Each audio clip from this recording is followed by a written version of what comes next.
Y para eso vamos a ir a la Biblia. Lucas capítulo 15, versículo 11 en adelante. Lucas capítulo 15, versículo 11. Hablando acerca de las 5 leyes de la destrucción económica. Hoy voy a hablar de las 5 leyes de la destrucción.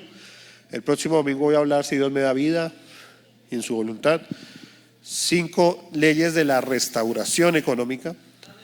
Hoy nos tocan, dicen los católicos, los dolorosos. El otro hecho ya nos toca los gozosos. No, mentiras. Ahorita me va a regañar, dale. Lucas capítulo 15, versículo 11. Parábola del hijo pródigo, dice la Biblia. También dijo: un hombre tenía 2 hijos, habla Jesús, y el menor de ellos dijo a su padre: Padre, dame la parte de los bienes que me corresponde. Dígale al que está a su lado: dame la parte de los bienes que me corresponde. Eso le dijo el hijo pródigo al padre. Y le repartió los bienes.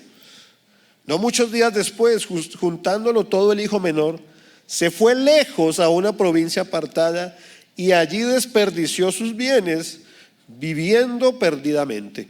Versículo 14 dice la Biblia: y cuando todo lo hubo mal gastado, vino una gran hambre en aquella provincia y comenzó a faltarle. Y fue y se arrimó a uno de los ciudadanos de aquella tierra, el cual le envió a su hacienda para que apacentase cerdos, y deseaba llenar su vientre de las algarrobas que comían los cerdos, pero nadie que le daba. Amén. Esa es la primera parte, la parábola del hijo pródigo. Y nos habla aquí en este texto, están 5 leyes que nos llevan a la destrucción económica. Por supuesto, la parábola del hijo pródigo fue expresada por Jesús. Jesús era un excelente comunicador. Tenía una habilidad impresionante para comunicar las verdades del reino de Dios de una manera simple, para que todos lo entendieran. No fue el único maestro que lo hizo. Hubo maestros en la antigüedad, entre ellos Sócrates y otros, Aristóteles, que utilizaban parábolas para ilustrar su mensaje. Y Jesús también utilizó la parábola para explicar grandes verdades del reino de Dios de una manera que sencilla, de una manera que el pueblo que entendiera. Y entonces la parábola del hijo pródigo, en esencia, es una ilustración acerca de la salvación. Habla de la salvación, cómo nosotros nos alejamos de nuestro Creador, fuimos comprados nuevamente y volvemos a salvación, y le damos la gloria a Dios por eso. Es una parábola que ilustra acerca de la gracia divina. Es una parábola que ilustra acerca de la riqueza del evangelio. Es una parábola que ilustra acerca del verdadero arrepentimiento. Cuando este hombre estaba ya alimentando cerdos y ni la comida a los cerdos podía comer, decía: pero es que en la casa de mis padres hasta los jornaleros, hasta los siervos tienen buen alimento y yo estoy aquí sufriendo. Un verdadero arrepentimiento, una reflexión que lleva a un cambio. Eso es lo que habla en esencia esta parábola. Y también ilustra acerca del carácter humano. ¿Cómo somos los humanos? ¿Cómo somos cuando estamos bien? ¿Cómo somos cuando estamos mal? Es una ilustración acerca del carácter humano, pero algo también poderoso que me llamaba mucho la atención cuando estaba estudiando esto es que habla de la esclavitud que produce el pecado. En serio, yo le quiero decir algo. La práctica del pecado produce esclavitud, produce muerte. El pecado hace de la persona un esclavo del pecado. Dice la Biblia que el que practica el pecado es esclavo ¿de qué? Del pecado. La práctica del pecado produce esclavitud, porque nos muestra este hombre que se fue dejando llevar por el pecado. Cuando se practica el pecado, genera una atadura. Dice una atadura al pecado. La práctica, ¿qué es la práctica? El permanecer permanentemente en un pecado. Trae una atadura. Pero si se continúa en la práctica del pecado, produce una ligadura. Eso lo enseñamos en los encuentros. ¿Cuántos nos recuerdan que lo hemos visto en los encuentros? Pero si se continúa en la práctica del pecado, ya viene una posesión demoníaca. Los demonios entran a poseer las personas. Y uno de los símbolos de los demonios en la Biblia son los cerdos. ¿Usted recuerda cuando el Señor echa fuera demonios y los envía a los cerdos? Y entonces uno de los elementos aquí vemos es que la práctica del pecado produce que el ser humano termina alimentando cerdos, es decir, alimentando ¿qué? Demonios. Al punto que él aguanta hambre por alimentar ¿qué? Al cerdo. Eso fue lo que pasó. Y eso me ilustra a mí poderoso. Y nos enseña acerca de lo que produce la práctica del pecado en el ser humano. Una destrucción sin precedentes. Eso es lo que produce el pecado. El pecado produce muerte. El pecado produce destrucción. El pecado produce maldad. Pero la produce hasta la tercera y cuarta generación. Eso es tremendo. Alguien que dice, pues que es mi vida, yo hago con mi vida con lo que quiera. Debe recordar que la práctica de pecado no solo lo afecta a usted, afecta hasta la tercera y cuarta generación. Y eso también habla de finanzas. Ya voy allá, usted era como así. Porque claramente también este texto nos habla de finanzas. Esto nos habla de la relevancia de la palabra de Dios. Esto nos habla acerca de que la palabra de Dios es respuesta para todas las áreas del ser humano. En la Biblia, en la palabra de Dios encontramos respuesta para todas las áreas del ser humano y nosotros le damos la gloria a Dios por eso, porque la bendita palabra de Dios no nos lleva a error, nos trae bendición, nos trae cambio, nos trae restauración. Y denle ese fuerte aplauso a Cristo porque Él merece la gloria, porque nos ha regalado su bendita y poderosa palabra. La palabra relevante, porque este texto nos habla de salvación, nos habla de restauración, nos habla de la obra a que vino Jesús, nos habla de las verdades del reino, pero también nos habla de finanzas, porque es una ilustración de temas financieros, en un contexto de una sociedad agrícola, sí, pero nos habla de temas financieros que hoy podemos aplicar. Y por eso quiero hablar de las 5 leyes de la destrucción económica a partir de la parábola del hijo pródigo, la primera parte de la parábola del hijo pródigo. La primera ley de la destrucción económica, algunos le dicen ley irrefutable de la destrucción económica, es la ley del corazón infeliz. Anote el que está anotando. Primera ley que encontramos en este texto que destruye la economía es la ley del corazón infeliz. Y la encontramos en Lucas capítulo 15 versículo 12, cuando el hijo pródigo le dice a su padre: dame lo que me corresponde. Aquí vemos que este hijo estaba afectado por la ley del corazón infeliz. Esto nos demuestra que este muchacho tenía un corazón infeliz. Cuando expresó según el texto bíblico y le dijo a su padre: dame lo que me ¿qué? ¿Por qué tenía un corazón infeliz? Mire esto. ¿Este joven era un joven pobre o era un joven rico? Usted lee el texto bíblico y la Biblia no dice que fuera un joven rico, pero pues claramente se da uno cuenta con la lectura que evidentemente era un joven rico. Este joven había nacido en cuna de oro. Pues la Biblia no dice que nació en cuna de oro, pero se nota, o usted me entiende lo que le estoy diciendo. Este era un joven lleno de privilegios, porque la Biblia habla que tenían siervos, tenían tierra, tenían recursos. Es decir, este joven tenía privilegios. ¿Por qué? ¿Porque había sido por su trabajo? No, porque era por causa de ¿quién? Del papá, que tenía cómo sostenerlo y tenía muy bien para sostenerlo. Entonces, ¿este joven era privilegiado o era no privilegiado? Este joven tenía riqueza. Este joven, el texto nos demuestra que tenía buena alimentación, lo expresa cuando estaba aguantando hambre. Tenía buena ropa. Tenía un padre que lo amaba y hasta un hermano que lo odiaba. Es decir, tenía la familia que perfecta. Tenía un padre que lo amaba y un hermano que lo odiaba. Tenía siervos. Es decir, tenía todo materialmente. ¿Lo tenía todo o no lo tenía todo? Pero fíjese usted que a pesar de tenerlo todo, era un hombre ¿qué? Infeliz. Tenía un corazón ¿qué? Infeliz. Y este fue el primer elemento que lo llevó a la destrucción económica. No estaba contento, no estaba satisfecho. Y toda esta insatisfacción e infelicidad lo llevó a tomar una decisión que produjo su destrucción económica. Una decisión.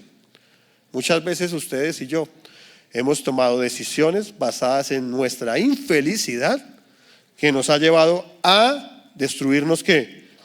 Económicamente. Una de las claves para destruirse económicamente es tener un corazón infeliz. Estamos infelices con lo que tenemos.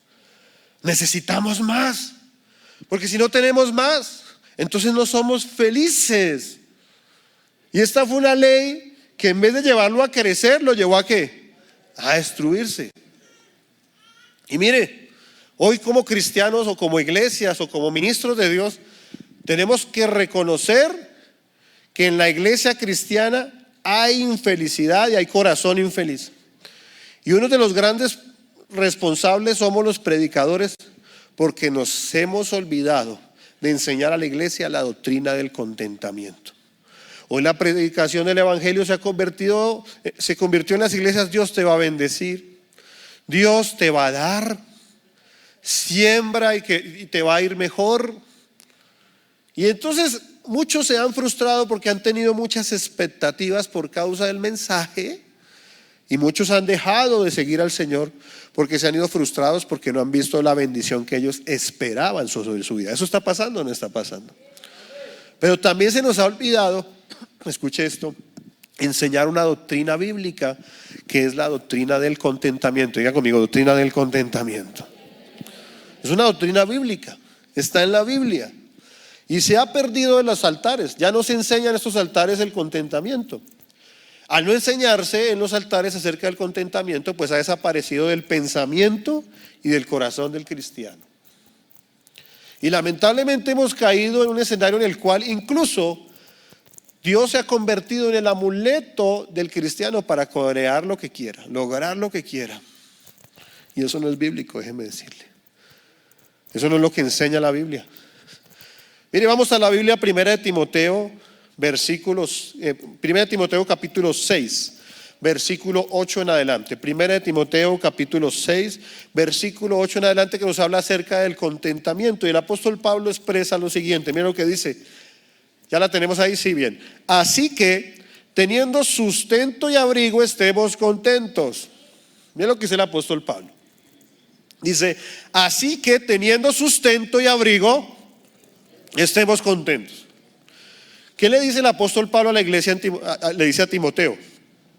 ¿Y qué le dice el apóstol Pablo a la iglesia de hoy? Que con el sustento y el abrigo estemos ¿qué? Contentos con eso, dice. Porque los que quieren enriquecerse caen en tentación y lazo y en muchas codicias necias y dañosas. Esto es como muy diferente con lo que se enseña hoy en los púlpitos, ¿cierto? ¿No le parece?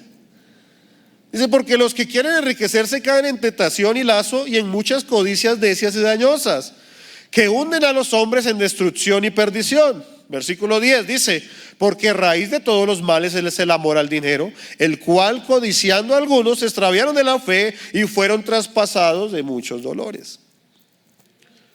La Biblia habla de una doctrina tremenda, la doctrina del contentamiento. ¿Y qué es la doctrina del contentamiento? Escuche esto. La doctrina del contentamiento es estar contentos, gozosos, felices en el lugar donde Dios te ha puesto, en el nivel económico que Dios te ha puesto. ¿Sí me hago entender? ¿Por qué hay mucho corazón infeliz en nosotros? Porque no hemos entendido, escuche esto, no hemos entendido que hay una doctrina que Dios nos ha dejado, que es la doctrina de estar contentos en el lugar económico y en el nivel económico donde Dios nos ha puesto. Y por eso muchas veces tenemos un corazón infeliz. Y esto se aplica para el carácter, porque el tema de finanzas es un tema del corazón, pero voy a hablar solo de finanzas en este momento.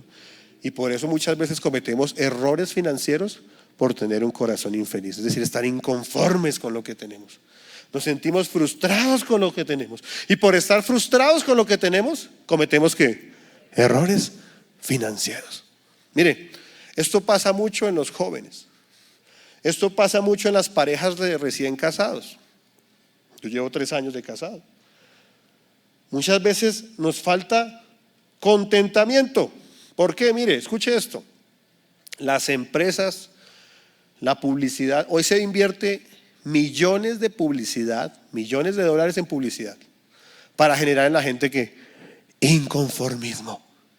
Entonces resulta que tienes el iPhone 10 y entonces el iPhone 10 ya está lento, ¿cierto? Se demora 5 segundos en abrir el WhatsApp, ¿cierto?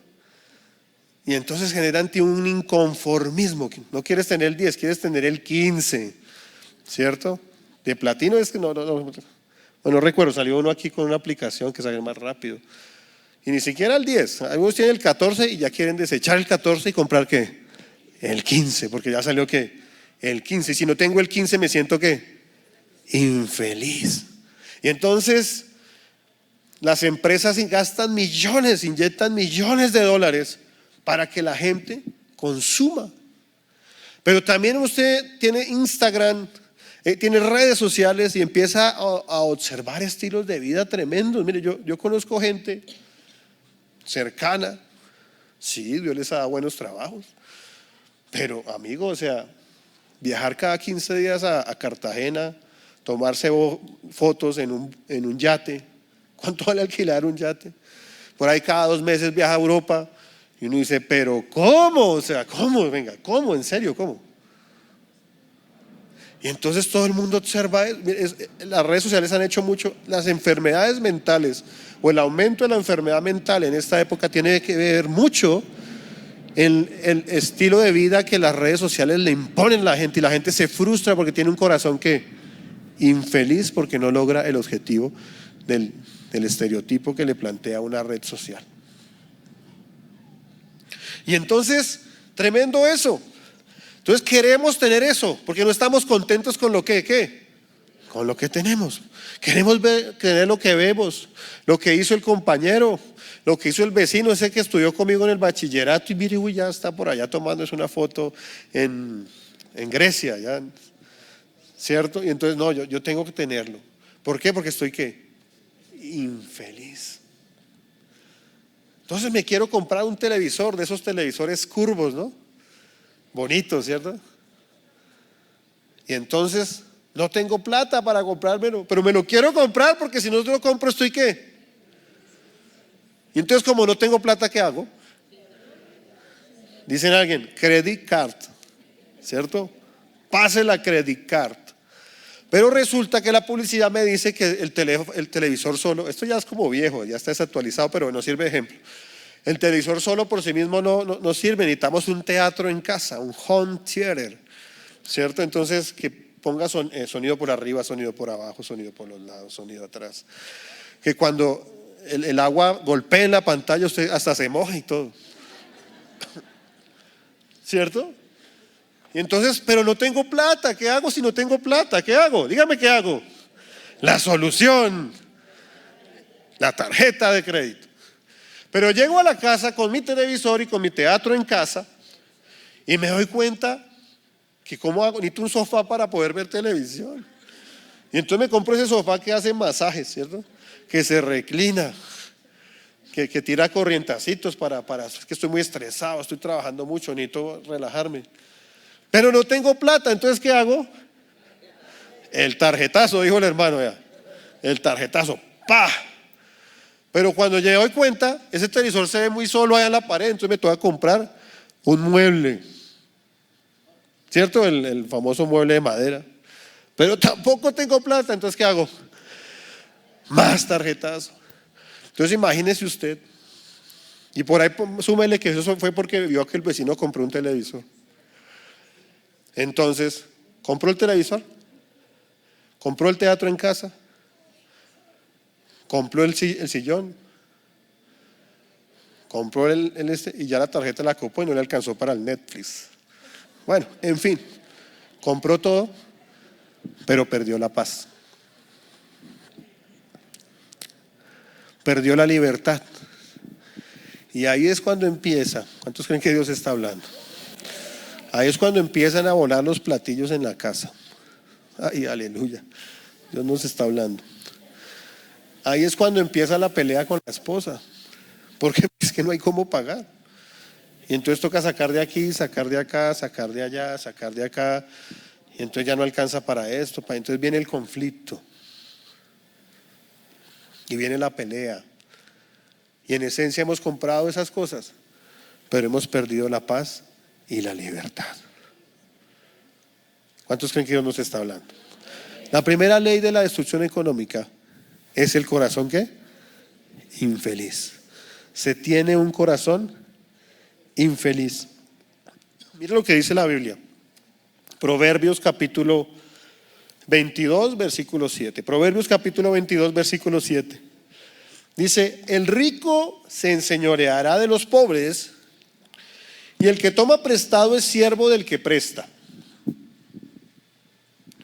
El rico se enseñorea de los pobres, y el que toma prestado es siervo del que presta.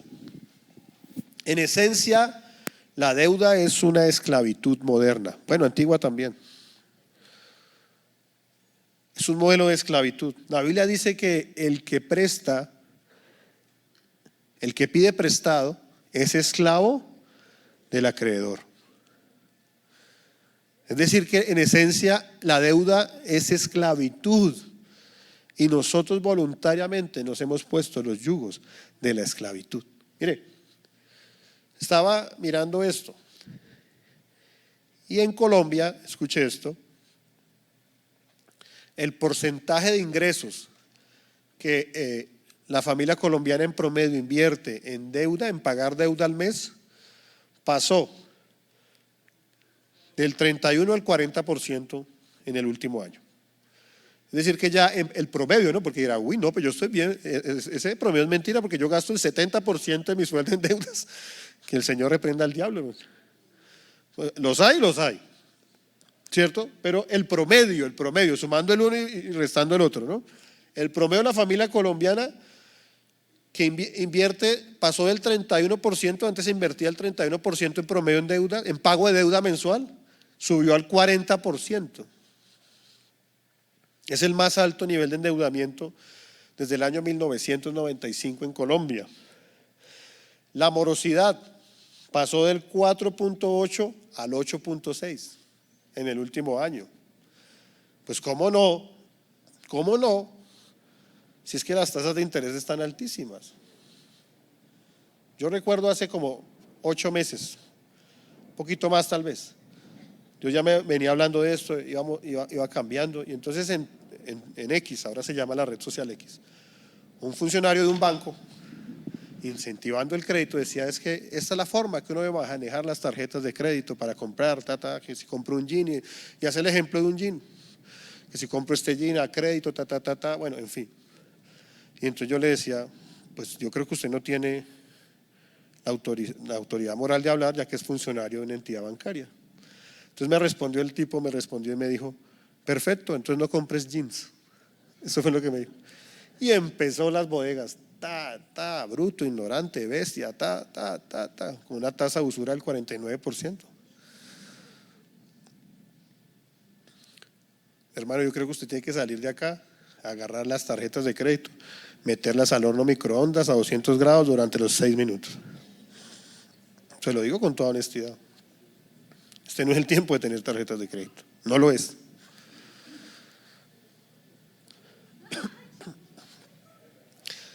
Tremendo eso. Entonces les quiero dejar una tarea. No es la del horno microondas. No, yo quiero que pedirle el favor de que usted, cuando salga, de pronto usted va a salir a almorzar, no sé, pero cuando salga, llegue a la casa. ¿Cuántos casados hay acá? Levanten la mano. Bueno, entonces siéntese en su sala, o el soltero también siéntese en su sala, y empiece a pensar y responda hacia una pregunta. La pregunta no es si tiene mucho o tiene poco, no, yo no estoy preguntando eso. La pregunta es: ¿usted tiene paz y libertad financiera o no tiene paz o libertad financiera? Que usted sinceramente se siente en su silla y se pregunte a sí mismo, o se pregunten como hogar: ¿tenemos paz en nuestra vida financiera? Si la pregunta no es si tienes mucho o tienes poco, sino ¿tienes o no tienes paz? O por el contrario, te ha salido de la bendición de Dios. Porque escuche esto, mire lo que dice la Biblia. Proverbios capítulo 10, versículo 22. Proverbios capítulo 10, versículo 22 dice la Biblia: la bendición de Jehová es la que enriquece. ¿Jehová enriquece? Pero dice y sigue diciendo, y él no añade ¿qué? Tristeza con ella. Porque puede ser que muchos se hayan enriquecido, pero en el camino perdieron su hogar, perdieron sus hijos, perdieron muchas cosas. Yo quiero decirle que ahí no está la bendición de Dios, porque la Biblia es clara en decir que la bendición de Jehová es la que enriquece y no añade con ella ¿qué? Tristeza. Entonces, si no tienes paz o no tengo paz o libertad, significa que nos hemos salido de la bendición de Dios. Tremendo eso. Cuando hay tristeza en nuestra área económica, significa que no está la bendición de Dios. ¿Por qué? Porque debemos aprender a ser felices. Escuche esto: debemos aprender a ser felices, gozosos, dichosos en el lugar económico en el que Dios nos puso. Y entonces, tal vez usted se esté preguntando lo mismo que me pregunté yo cuando estudié esta parte. ¿Cómo así? Entonces tengo que ser conformista. Algunos se lo estarán preguntando. Pues hay una diferencia entre el contentamiento y el conformismo. Y hay otra cosa, hay diferencia entre la diversión y el gozo. Tener plata o dinero debe ser divertido, ¿cierto? Alguien millonario, pues eso debe ser muy divertido, pero el dinero no compra el gozo. Y quiero decirles que una cosa es el contentamiento, la doctrina del contentamiento, y otra muy diferente, el conformismo. ¿Qué dice el conformista? El conformista dice: nací pobre y morí ¿qué? Ojo con los que le caen a sus hijas. Si dicen que nací pobre y morí pobre y voy a morir pobre, ese no es. Como que hay pocos papás. ¿No entendieron? El conformista es el que dice: soy pobre, vivo lejos, me voy a comer un gusanito. Ese es el nadie me quiere, todos me odian, me voy a comer un gusanito. Ese es el conformista. Pero lo que yo le estoy diciendo no es el conformista. Estoy hablando es del contentamiento. El contentamiento es el que está contento, escuche esto, con el nivel económico que Dios le dio. El que tiene contentamiento, si Dios le da más, está contento con lo que ¿qué? Con lo que le dio. Y el que tiene contentamiento está contento si Dios le da más.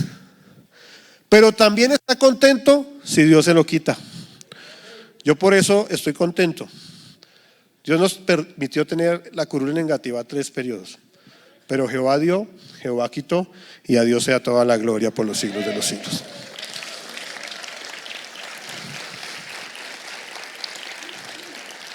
Se trata de estar contento, que el gozo del Señor esté en nosotros. Y esto habla del carácter cristiano. Porque quiero decirles algo: el carácter, o mejor, las finanzas son un tema de corazón. Las finanzas son un tema de carácter. Nos vamos a empezar a dar cuenta que la solución a nuestros problemas financieros es más de mejorar nuestro carácter que hacer análisis financieros. No es que no haya que hacerlos, no es que no haya que aumentar ingresos y reducir gastos, no, hay que hacerlo, pero eso es el producto del carácter. Eso es importante, eso. Y debemos volver a entender la doctrina del contentamiento. No es malo mejorar en la vida, pero sí es malo estar inconforme con lo que Dios nos ha dado.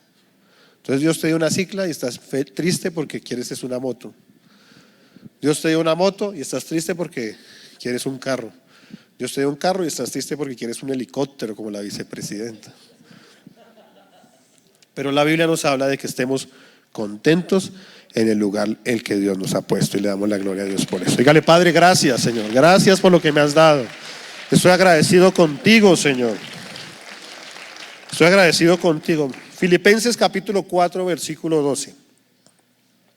Filipenses capítulo 4 versículo 12. Dice la Biblia: sé vivir humildemente y sé tener abundancia. Esto dice el apóstol Pablo: sé vivir humildemente y sé tener abundancia. En todo y por todo estoy enseñado, así para estar saciado como para tener hambre, así para tener abundancia como para padecer necesidad, porque todo lo puedo en Cristo que me ¿qué? Fortalece. Este es un texto conocido. Todo lo puedo en Cristo que ¿qué? Vea, todos lo saben. Pero yo quiero decir algo. Este texto habla de carácter y finanzas. Está dirigido a eso, no a nada más, porque el contexto habla de esto, finanzas y carácter.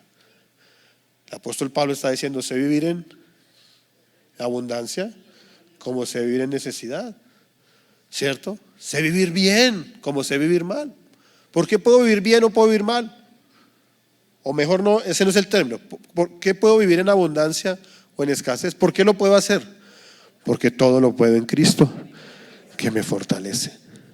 Puedo pasar por pruebas como puedo pasar por momentos de bendición. ¿Por qué lo puedo hacer?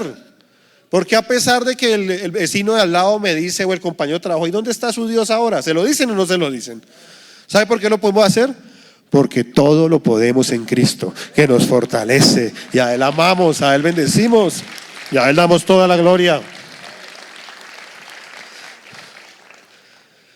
Segunda ley de la destrucción económica.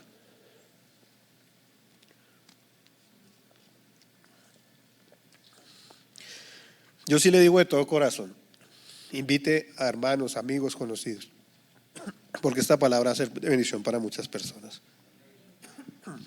Segundo, la ley del alma impaciente.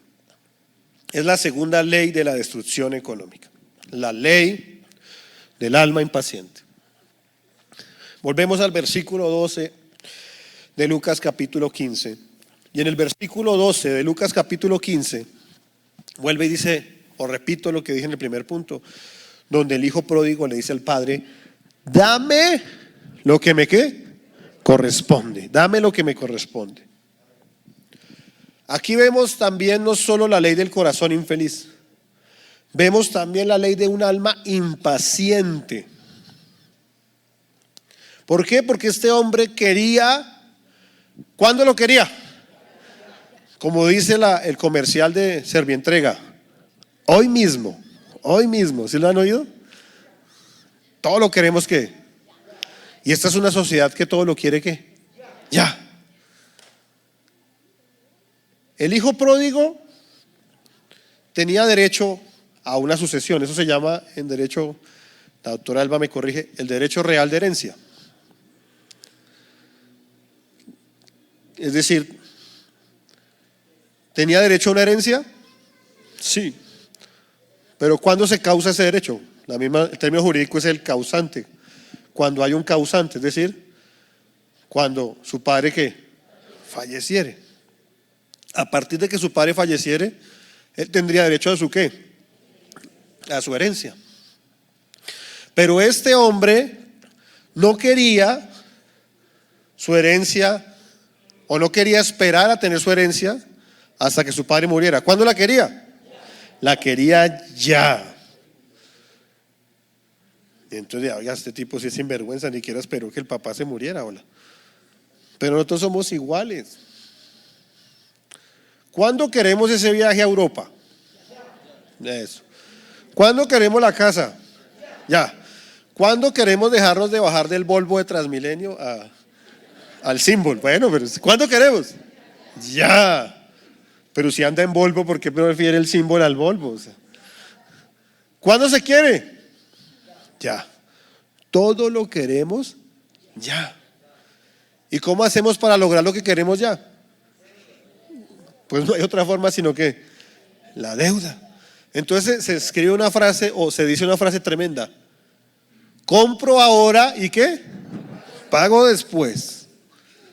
Compro ahora y pago después.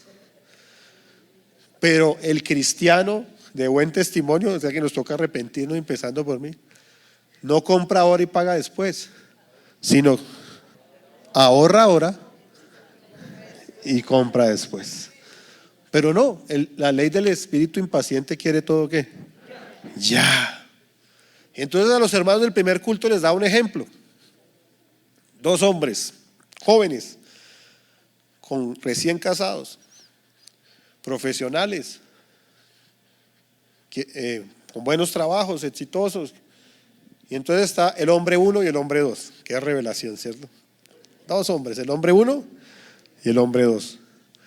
Entonces los dos, el hombre 1 y el hombre 2, quieren vivir en una casa de más de 800 metros cuadrados, que tenga un patio grande para que los niños puedan correr y el perro también pueda correr. Y no tengo que sacarlo cada 4 horas. ¿Cierto?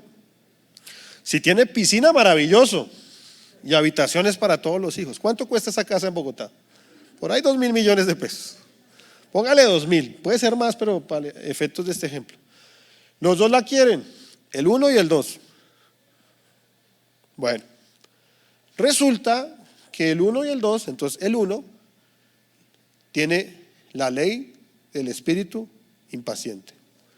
Es decir, ¿la quiere qué? Ya. ¿Qué tiene? No tiene nada. ¿Qué tiene? Tiene su fuerza de trabajo, es un hombre joven. Tiene trabajo, eso sí. No tiene más. Trabajo, tiene un sueldo y tiene juventud, es decir, fuerza de trabajo. Entonces lo que hace es que este hombre, usted sabe que, ¿cuánto es la cuota inicial de una casa? El 30% más o menos, ¿cierto? Entonces, ¿cuánto es el 30% de 600 millones? Perdón, de 2.000, 600 millones. ¿Cuánto es la cuota? ¿Cuánto es el 30% de 2.000? 600 millones. Entonces saca un crédito de consumo por 600 millones de pesos. La hermana dijo, uy, no, pero en la de 100 hizo eso. No, mentiras. Mentiras, hermana, es molestando. Entonces un crédito de 600 millones de consumo, es decir, una tasa de interés por ahí del 2,8 por ahí mensual. Es decir, que 600 millones al 2,8 son más o menos unos 9 millones solo de interés al mes, claro. O sea, pagará solo 9 millones de interés, solo en interés. Bueno, pero como no tiene plata, pues usted cree que las escrituras no valen. Las escrituras, el registro, ¿cierto? Y beneficencia. Es como un 3%, 3,6%. De 2.000 millones es más o menos unos 60. Entonces, otro crédito de consumo. Pero aparte, como lo quiere tener cuando, ya, entonces le toca sacar un crédito hipotecario a una tasa más o menos del 0,5 hoy en Colombia, de 1.600 millones de pesos. Es decir, más o menos en interés, de 1.600 al 1,5 son unos 22 millones. O sea, solo en interés este señor está pagando 35 millones de pesos. No sé, pensemos que es un ejecutivo que se gana 60 millones.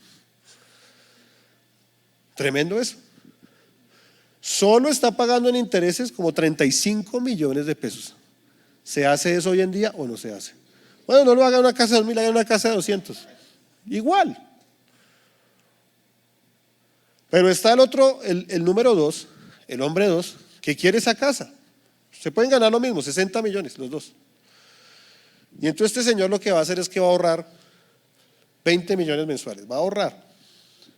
Significa que a los 10 meses ya tiene 200 millones para comprarse una vivienda de interés social. Entonces, ¿qué hace? Compra una vivienda de interés social y se va a vivir a la vivienda de interés social. Uy, qué oso. Bueno, entonces lo que gastaba en arriendo se lo suma a lo que ahorraba y ya no ahorra 2 millones, sino que ahorra 3. Lo cual significa que en 4 años ya tiene 600 millones. Se puede comprar un apartamento de 600 millones en 4 años. Entonces se va a ir al de 600 millones. Ese se va valorizando y más o menos en 10 años compró la casa de 2.000 millones. La vende, ahorra y la compra en 10 años. Mientras tanto, este señor, el que sacó al comienzo los 10, al comienzo, en 10 años no ha pagado ni la primera vez la casa y tiene que pagarla como 6 veces. Y entonces resulta que pasan los años y a los 15 años el hombre 2 tiene 4 veces más que el hombre 1. Y entonces el hombre 1 termina diciendo, ese tipo se volvió narco. ¿Y cómo? Pues claro, pues es que el hombre 1 pagó la casa 6 veces. El hombre 2 la pagó una vez. Pero ¿sabe qué pasa con nosotros? Nos afecta el alma impaciente porque todo lo queremos que ya. ¿Cree que eso nos destruye económicamente? ¿Cómo no se va a destruir una economía con esto? Y por eso tenemos que hablar de algo tremendo que es la gratificación diferida. Gratificación diferida. Mire, estos principios no solo se aplican para las finanzas, se aplican para la salud, se aplican para el hogar, se aplican para la administración, para todo se aplican. Mire, la gratificación diferida, ¿qué es? Si yo les digo a todos ustedes, ¿quiénes quieren $100 ya? Entonces todos, yo. Pero les doy 500 si vienen juiciosos a las 6 conferencias de finanzas que vienen. Si les doy 100 ya o 500 el 10 de diciembre, si viene a las 6. Tal vez muchos dirán, no, de una vez los 100 porque yo me voy para Girardot el 8. ¿Cierto? Pero se trata, ¿qué es mejor? ¿100 ahora o 500 dentro de mes y medio? Alguien dijo por ahí que 100. ¿Qué es mejor? ¿100 ahora o 500 dentro de mes y medio? Lo mismo en la salud. Si nosotros nos cuidáramos a los 20, a los 30, no sufriríamos las enfermedades de los 50, de los 60. Eso se llama gratificación, ¿qué? Diferida. Y eso es lo que en esencia nos ha faltado. ¿Por qué? Por un alma, ¿qué? Impaciente. Impaciente. Mire, yo creo que usted y yo debemos tomar una decisión. Yo ya la tomé. Yo tomé la decisión. Aún tengo deudas. Dios ha sido misericordioso conmigo. Aún las tenemos como familia. Pero tomamos la decisión como familia de que nunca más nos vamos a endeudar. Y yo invito a que usted tome esa decisión. Pues deudas las tendrá. Pero Dios va a hacer un proceso con usted en el momento que llegue y pague todas sus deudas. Y usted haga ese firme compromiso que de aquí en adelante nunca más se va a endeudar, sino que va a planear y ahorra primero. ¿Y qué? Sin alma impaciente. ¿Cuánto le da la gloria a Dios por eso? Amén.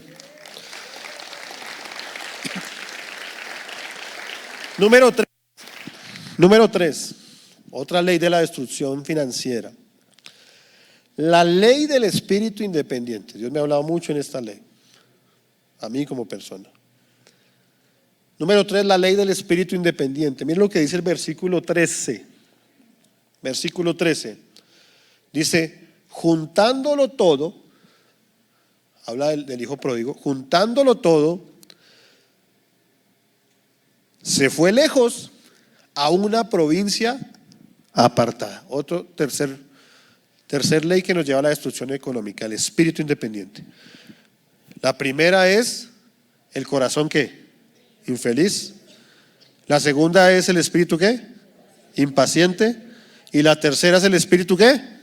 Independiente. Dice el versículo 13, juntándolo todo, se fue lejos a una provincia apartada. Entonces surgen varias preguntas. Pregúntese esto: ¿por qué se fue a una provincia apartada? ¿Por qué el hijo pródigo se fue a una provincia apartada? ¿Por qué el hijo pródigo se fue lejos? El hijo pródigo, listo, está bien, reclamó la herencia. Hasta ahí, bueno, no está muy bien, pero bueno, la reclamó, ¿ya qué podemos hacer? ¿Por qué no se quedó cerca? ¿Por qué no compró una parcela cerca a su papá? Si está cerca, pues el papá le va a prestar los siervos, ¿cierto? Para que le labren la tierra, ¿sí o no? Le dice al papá y el papá se los presta. Podría utilizar la maquinaria de su padre. Podría beneficiarse de la cercanía y del privilegio que aún tendría con su padre. Pero ¿por qué se fue lejos? ¿Por qué creen ustedes que se fue a una provincia apartada? ¿Por qué? Lo que usted dijo. Para hacer lo que ¿qué? Lo que quería. Sin ninguna responsabilidad. Sin ningún control. Que nadie le dijera nada. Eso pasa mucho en las iglesias. Mire, cuando alguien empieza como a desviarse, como a apartarse del camino, ¿qué hace? Se aleja. Yo me acuerdo una vez, yo estaba en Girardot un 31 de diciembre y entonces iba caminando por la calle y en una esquina, en un bar, 3 hermanos de la iglesia con una mesa llena de cervezas, y cuando me vieron no sabían dónde esconderse. Eso fue hace mucho, yo tenía como 14 años, 13 años yo creo. Ya no están en la iglesia, para que no empiecen. No. Cuando me vieron no sabían qué hacer, no sabían dónde esconderse. Bueno, me dio risa y me fui. Pero la gente en esencia es independiente o se aíslan porque no quieren que les digan que nada.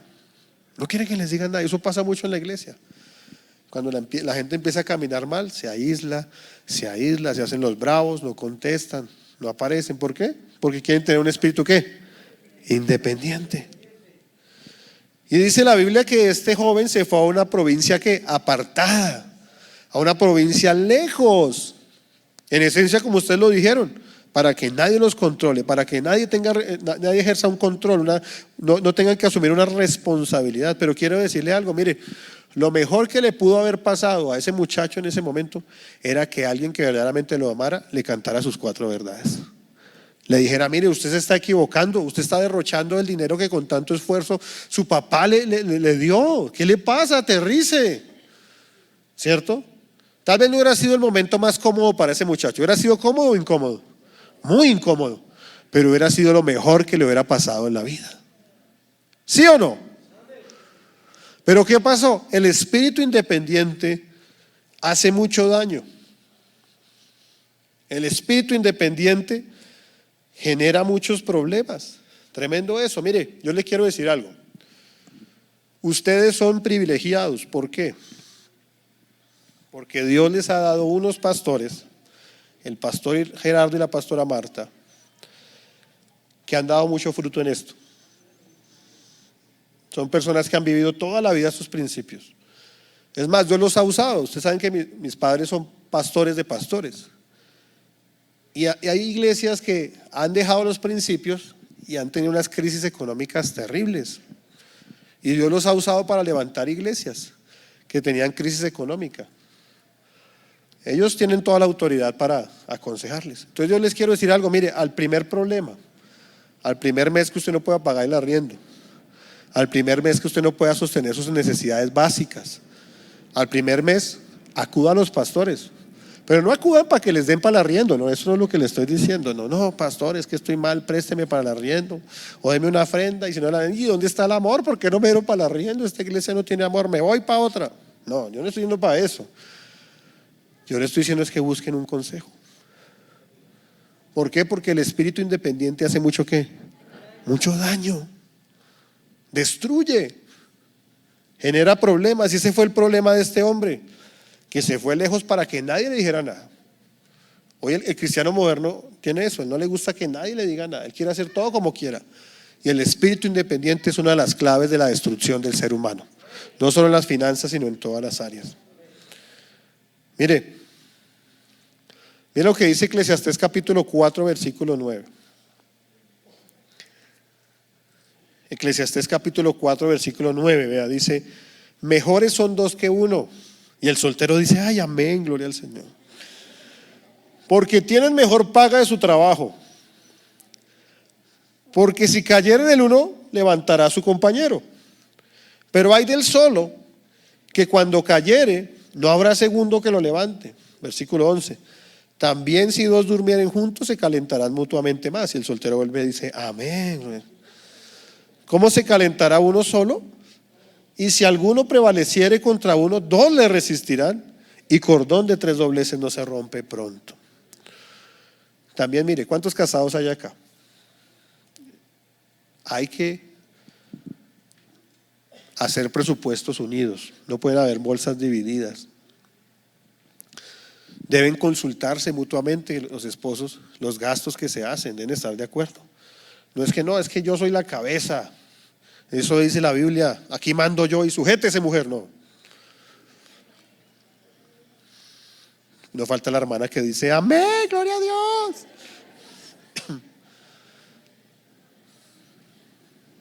Deben andar de acuerdo, porque el espíritu independiente es una de las leyes que lleva a la destrucción económica.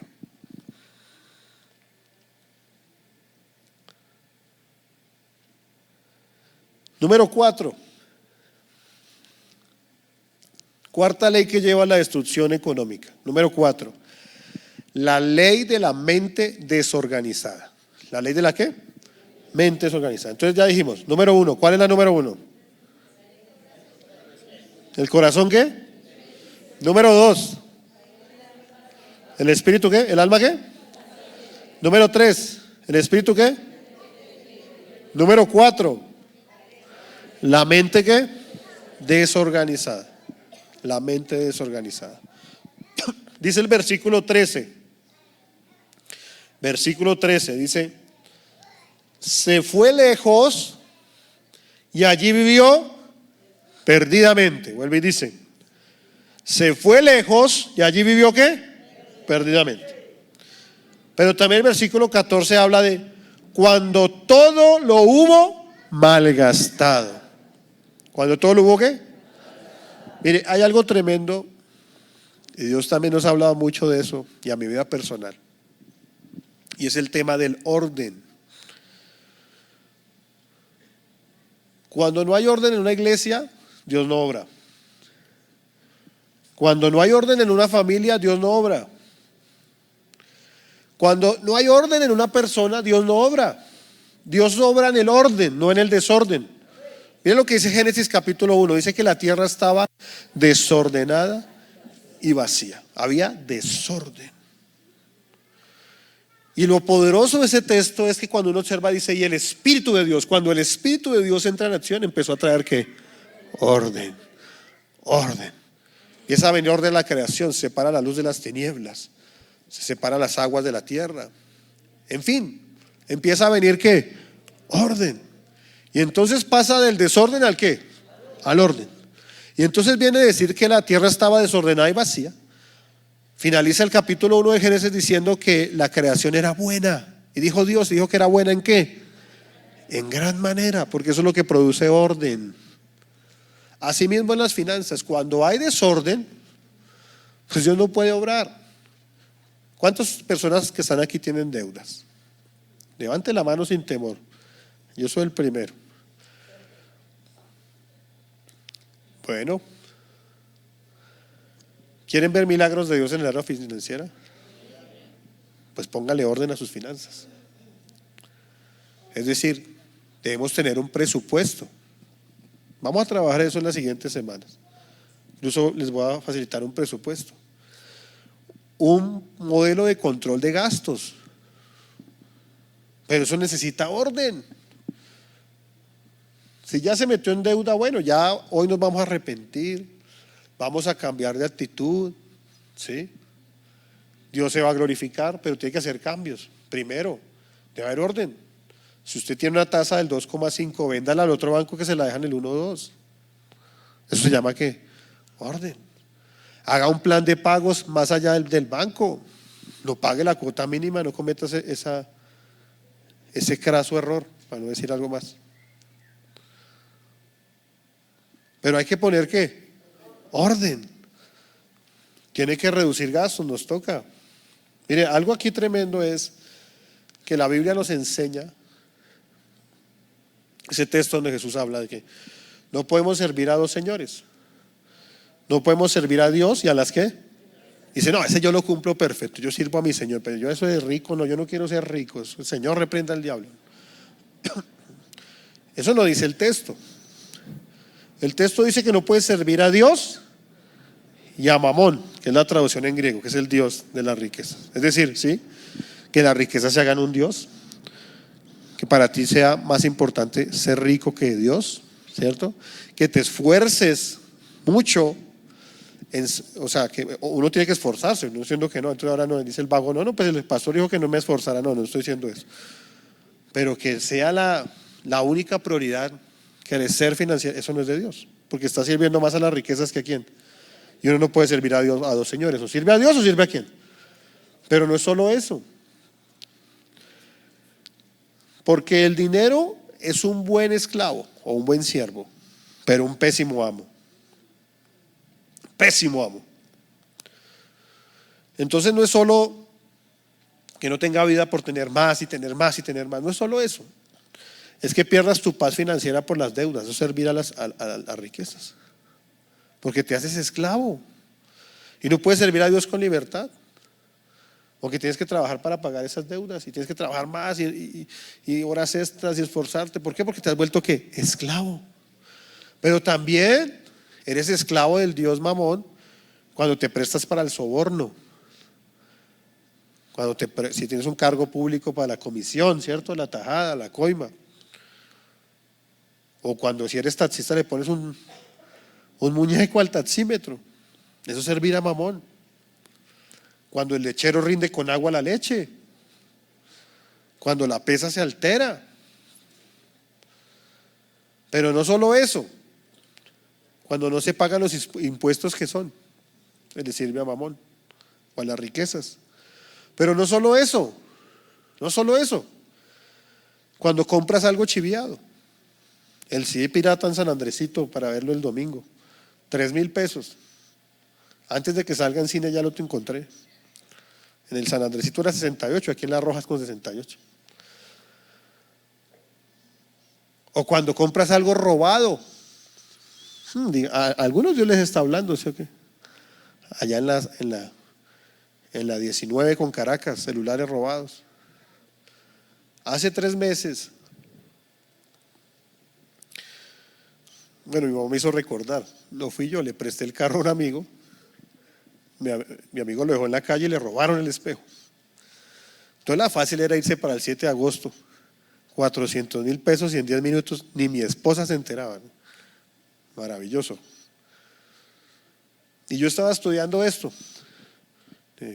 Me puedo ir al 7 de agosto, tal vez consigo el mismo espejo, el mismo, 400,000 pesos y ya salgo de ese problema. Dije, no puedo servir a mamón. Pues tampoco me iba a gastar lo que valía el espejo, ¿no? Ya aprendí porque ustedes recordarán que yo en la campaña del 2022 perdí un carro y se me había vencido el seguro todo riesgo hacía una semana, es decir, lo perdí. Pues no vuelvo a dejar un carro sin seguro, entonces acudí al seguro, pero ahí le doy el segundo consejo: no compre el seguro más barato. Es que los seguros están carísimos ahora, los seguros. Entonces ese seguro se demoró como 30 días hábiles en hacer la autorización del siniestro. Duré como 1 mes y medio sin espejo. Y eso era terrible porque manejar sin espejo es muy difícil. Bueno, en fin. Todos los días tenía tentación de ir al 7 de agosto. Pero decidí no servir a mamón, sino servir al Dios vivo. Me demoré 30 días, pero pues logramos pagar el deducible. Y para la gloria de Dios pues retornamos el espejo. Pero yo te digo eso, no te dejes llevar por las tentaciones. Si es para Dios, déselo bien fuerte.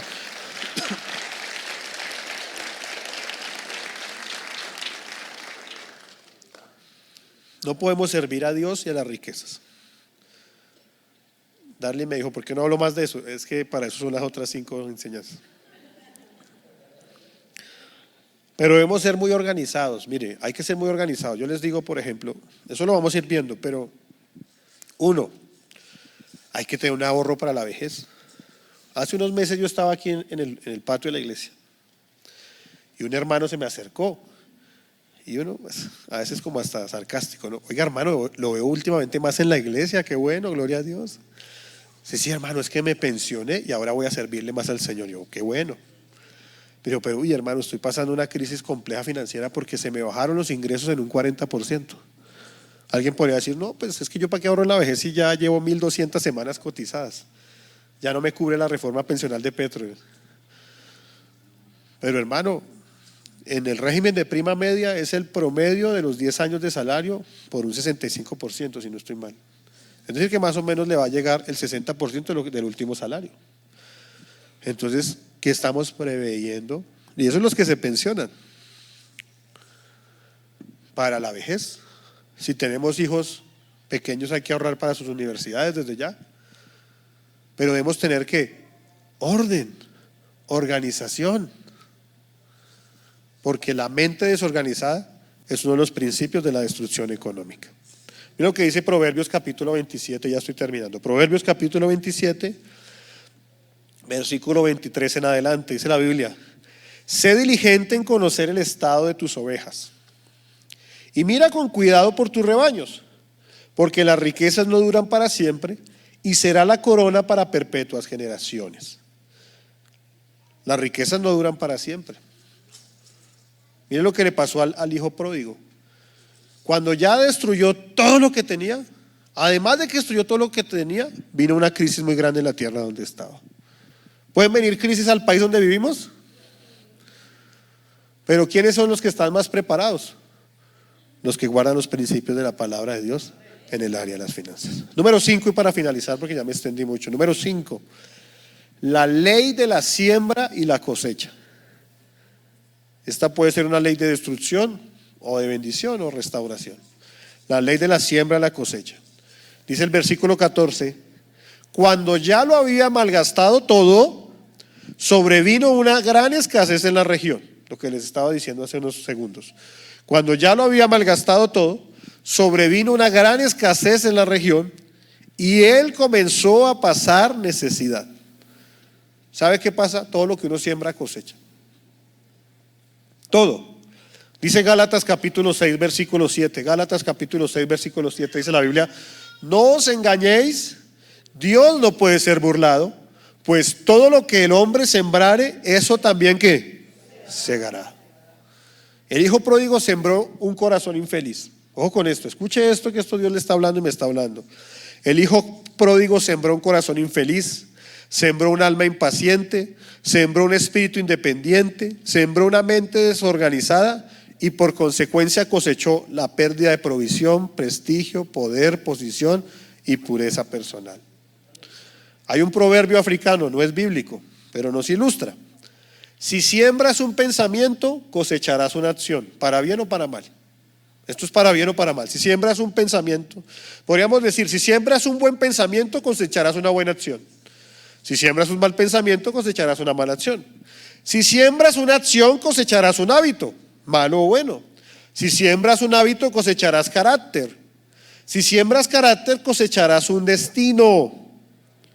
Dios nos ayude a sembrar en buena tierra y a sembrar lo apropiado para poder cosechar y tener prosperidad integral, no solo para nosotros, sino para nuestros hijos y para los hijos de nuestros hijos, si Dios no ha venido por nosotros. Amén.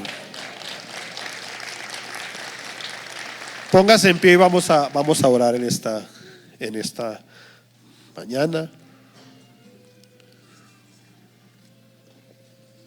Y vamos a darle gracias a Dios por su palabra, pero también nos vamos a arrepentir. Amén. Cierre sus ojos ahí donde está y vamos a orar, porque Dios quiere hacerte libre de las deudas y Dios quiere cumplir esa palabra que dice que prestarás a las naciones y no pedirás prestado. Toma esa palabra para ti, pero esa palabra requiere obediencia a su palabra y a sus principios. Y dile: Padre, perdónanos, Señor Jesús. Perdónanos cuando hemos sembrado en un corazón infeliz, Señor. Hemos sido inconformes con lo que tú nos has dado, Señor Jesús. Perdónanos, Señor. Padre, perdónanos también, Señor, cuando hemos tenido un alma impaciente, Señor. Lo queremos todo ya. Lo queremos ya, Señor. Perdónanos, Señor. Padre, cuando hemos tenido un espíritu independiente, no le rendimos cuentas a nadie, Señor. No valoramos las autoridades como los padres, Señor, como los pastores, los líderes que tú has puesto a autoridad, Señor. Las autoridades gubernamentales también, Señor. Perdónanos, Padre, cuando hemos sido desorganizados, Señor. No sabemos ni qué entra, ni qué gastas, qué sale, Señor. No tenemos un control de gastos, Señor Padre. No somos buenos mayordomos de lo que tú nos has entregado, Señor. Perdónanos, Padre. Perdónanos, Señor Jesús. Padre, nos arrepentimos de todo corazón. La bendita palabra de Dios está tocando tu corazón. Te está tocando. Y te está llevando y me está llevando a mí a hacer profundos cambios en nuestra manera de manejar las finanzas. Y no solo en la manera de manejar nuestras finanzas, nuestro carácter, en todo lo que hacemos. Pero te lleva a tomar decisiones firmes. Yo te invito, no por una emoción, no lo hagas emocionalmente, incluso no lo hagas necesariamente ya, sino reflexiona. Pero yo sí te invito a que hagas un compromiso con Dios de que de aquí en adelante nunca más vas a acudir a la deuda como un mecanismo para lograr los objetivos que te has planteado. Buscaremos otras formas a través del ahorro, a través del trabajo, a través de la inversión, entendiendo lo que habla la Biblia de no tener un alma impaciente. Padre, perdónanos, Señor. Levante sus manos al cielo y dígale: Padre, perdónanos, Señor, ayúdanos, Señor. Padre, que hayan esos cambios en nuestro carácter, esos cambios en nuestras intenciones, Señor, estos cambios de organizar nuestras finanzas, Señor. Te lo pedimos en el nombre de Jesús. Y antes de finalizar, yo quiero pedir, todos con sus ojos cerrados, si alguien quiere que oremos por usted, pase adelante, no tenga temor. Aquí no vamos a ver ni del qué dirán, que ese es el otro que nos ha hecho daño. Compramos cosas que no necesitamos para impresionar gente que no les importa lo que hacemos. Eso ha hecho mucho daño. Y aquí no importa el qué dirán, número uno, no importa el qué dirán, pero número dos, también usted no esté pendiente quién pasa y quién no pasa, esté allá con el Señor. Si no tiene deudas, dele las gracias a Dios y dígale: Señor, permíteme tener unas finanzas correctas. Pero si alguien necesita oración, yo quiero pedirle que pase al frente, que pase en este momento al frente, y vamos a orar por estos hermanos que con humildad dicen: Señor, perdóname, Señor, yo necesito hacer cambios en mi vida, Señor, necesito hacer cambios en mi forma de hacer las cosas, en las finanzas. En el nombre de Jesús se lo pedimos. Estemos orando ahí donde estamos. Levante sus manos al cielo y dígale: Padre, ayúdanos, Señor Jesús. Padre, gracias por estos siervos, Señor, que están aquí, Padre, en el nombre de Jesús, Padre. Gracias por estos siervos que con humildad, Señor, Padre, vienen diciendo: Señor, yo reconozco, Señor, venzo ese espíritu independiente y con humildad reconozco que necesito ayuda, Padre. Hoy vengo, Señor, pidiendo, Señor, que tú tengas misericordia de mis finanzas, Señor. Antes de clamar, Señor, Padre, porque me hagas libre de las deudas, Señor, Padre, yo clamo para que me hagas un excelente administrador de lo que me has dado, Señor, un mayordomo, Señor, entender que todo lo que tengo no es mío, tú me lo has dado, Señor, y que debo ser un excelente administrador, Señor, de lo que tú me das, Señor Jesús, Padre. Señor, Padre, ayúdame, Señor, dame la gracia, Señor. Hoy diga: Señor, me arrepiento. Diga conmigo: Padre, me arrepiento, Señor. Me arrepiento de la manera, Señor, como he manejado mis finanzas, Señor, de una manera emocional, Señor, de una manera, Señor, sin orden, Señor, sin un presupuesto, Señor, Padre. Muchas veces no tengo control de lo que sale, de lo que entra, Señor, sino que voy sacando, voy gastando, Señor, Padre. Ayúdame, Señor, ayúdame, Señor. Padre, usa tu palabra para traer cambios, Señor. Yo declaro en el nombre de Jesús tu palabra de Deuteronomio capítulo 28, versículo 12, que estas personas que con humildad de corazón, Señor, han venido a tu altar, Señor, a decir: Señor, ayúdame, Padre. Yo declaro esta palabra, Señor Jesús, de que nunca más pedirán prestado y por el contrario prestarán a las naciones, Señor Jesucristo. Hoy lo creemos en el nombre poderoso de Jesús, Señor, Padre, pero lo creemos no como una actitud emocional, Señor, sino que es la consecuencia de los cambios en los hábitos, en los cambios en el carácter, Señor, Padre, y que en el orden tuyo tú vas abriendo ventanas de provisión y de bendición. Lo pedimos en el nombre de Jesús y te damos todas las gracias y toda la gloria al que vive por los siglos de los siglos, en el nombre de Jesús. Amén y amén. Denle la gloria a Dios ahí donde está.